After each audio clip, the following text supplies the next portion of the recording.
Hey guys, today's video is about discrete random variables. Those are the ones with the tables, how to read the table, how to write the mean and standard deviation. So this will be a short video, so let's get started. So a pizza shop keeps records of the popularity of certain toppings. And so here's the probability that of the number of toppings a pizza will have.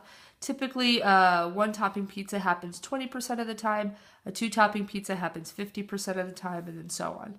So the question here is, what's the probability a pizza will have more than two toppings? So a lot of kids are like, well, what kind of probability do I use? I'm a little stressed out about that. All the probabilities are right here. They're given to you. So let's just literally look at more than two toppings. Those are more than two toppings. So the probability of more than two toppings is the probability of three toppings and the probability of four toppings. So when you have a table, all you're doing is reading the table. Don't make it harder than it is. So there's a 30% chance of ordering a pizza with more than two toppings. All right, now to find the expected mean of a table, we're going to use the expected mean formula, which is the sum of the x's times the p. So you're going to take the x value and multiply it by the probability, plus the x value times the probability,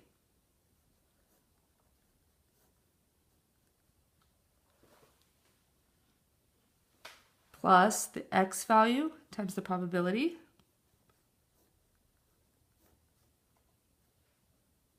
and then the last one, the x value times the probability.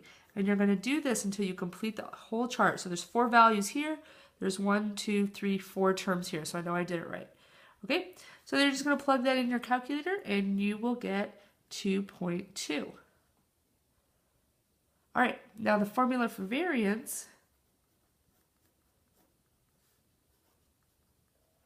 is the sum of the x minus the mean squared times the probability. We just said that the mean is 2.2. So we're going to take the first x value minus the mean squared times the probability plus the next x value minus the mean squared times the probability plus the next x minus the mean squared times the probability. And lastly, the x minus the mean squared times the probability. And just to save time here, I'm not going to show you the calculations, but if you want to try it at home and make sure you're on the right track, you should get 0.76. Now this is for variance. We want standard deviation. So to find the standard deviation, we're going to take the square root of the variance. So on average, I expect most people to order 2.2 toppings, and it can vary by 0.87 toppings. Now I know that doesn't make sense because it's a discrete random variable, but you don't want to round these numbers. You just want to leave them alone like that. So I hope that helped you guys with mean and standard deviation for a discrete random variable. Good luck studying for the test.